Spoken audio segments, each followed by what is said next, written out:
Breaking news YCP అధ్యక్షుడు జగన్ హైకోర్టును ఆశ్రయించారు. అసెంబ్లీలో ప్రతిపక్ష హోదా ఇవ్వాలని కోరుతూ పిటిషన్లో కోరారు.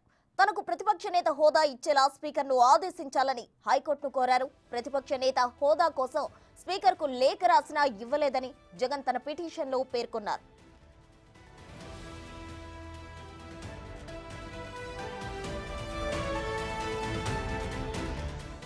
వైసీపీ అధ్యక్షుడు జగన్ హైకోర్టును ఆశ్రయించారు.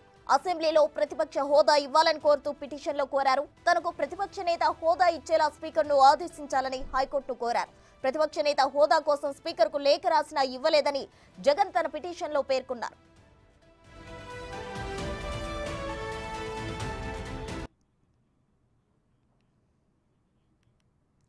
వైసీపీ అధ్యక్షుడు జగన్ హైకోర్టును ఆశ్రయించడం జరిగింది. దీనికి సంబంధించిన ఓవరాల్ డీటెయిల్స్ మా ప్రతినిధి మల్లికార్జున లైవ్ లో అందించేందుకు సిద్ధంగా ఉన్నారు. మల్లికార్జున, చెప్పండి. అయితే అసెంబ్లీలో తనకు ప్రతిపక్ష నేత హోదా ఇవ్వాలి అంటూ కోర్టును ఆశ్రయించడం జరిగింది వైసీపీ అధ్యక్షుడు జగన్. దీనికి సంబంధించిన డీటెయిల్స్ ఏంటి?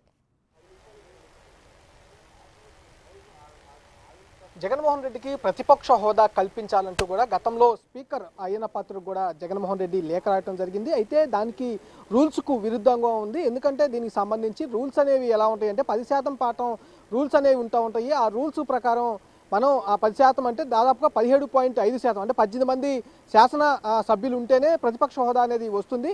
కానీ ఇక్కడ 11 సీట్లు మాత్రమే ఇటు వచ్చిన పరిస్థితి కూడా ఉంది. కాబట్టి జగన్కు ప్రతిపక్ష హోదా రాదంటూ కూడా అధికార పక్షం ఇటు స్పీకర్ కూడా వెల్లడిస్తున్న పరిస్థితి ఉంది.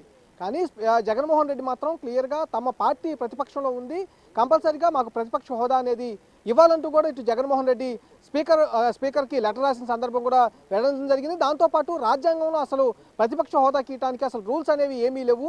కంపల్సరీగా స్పీకర్ అనేవాడు ప్రతిపక్ష పార్టీ ఏది ఉంటే ఆ పార్టీకి ప్రతిపక్ష హోదా ఇవ్వాలి, ప్రతిపక్ష నాయకుడు హోదా ఇవ్వాలంటూ కూడా ఆయన లేఖలో కూడా ప్రస్తావించడం జరిగింది. ఈ విషయాన్ని మరోసారి హైకోర్టు వేదికగా కూడా జగన్మోహన్ రెడ్డి పిటిషన్ దాఖలు చేయడం జరిగింది. దాదాపుగా 76 పేజీలతో కూడా పిటిషన్ అనేది దాఖలు చేశారు. ప్రధానంగా స్పీకర్కి లేఖ రాసిన విషయాన్ని కూడా ఆ పిటిషన్లో కూడా ప్రస్తావించడం జరిగింది. అలాగే దాంతోపాటు కొన్ని రూల్స్కు సంబంధించి అంటే పార్లమెంట్లో ఏదైతే అనుసరిస్తూ ఉన్నారో దానికి సంబంధించిన కొన్ని రూల్స్, ప్రతిపక్ష హోదాకు సంబంధించిన కొన్ని రూల్స్ని దాంట్లో ప్రస్తావిస్తూ కూడా పిటిషన్లో పేర్కొనడం జరిగింది. మొత్తంగా ఓవరాల్గా చూసుకుంటే కనుక ఏదైతే ప్రతిపక్ష హోదా మీద జరుగుతున్న ఇష్యూ ఏదైతే ఉందో దానికి సంబంధించి ఇప్పుడు హైకోర్టుకు చేరడం జరిగింది. హైకోర్టులో ఈ పిటిషన్ అయితే వేయడం జరిగింది. పిటిషన్ విచారణ అర్హతను చూసి విచారణకు స్వీకరిస్తే కనుక స్పీకర్కి అలాంటి ఆదేశాలు ఇస్తారా లేదనేది విచారణ తర్వాత తెలిసే అవకాశం కనిపిస్తూ ఉంది.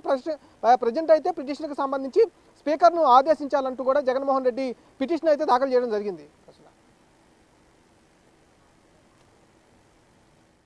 Thank you Mallikarjun.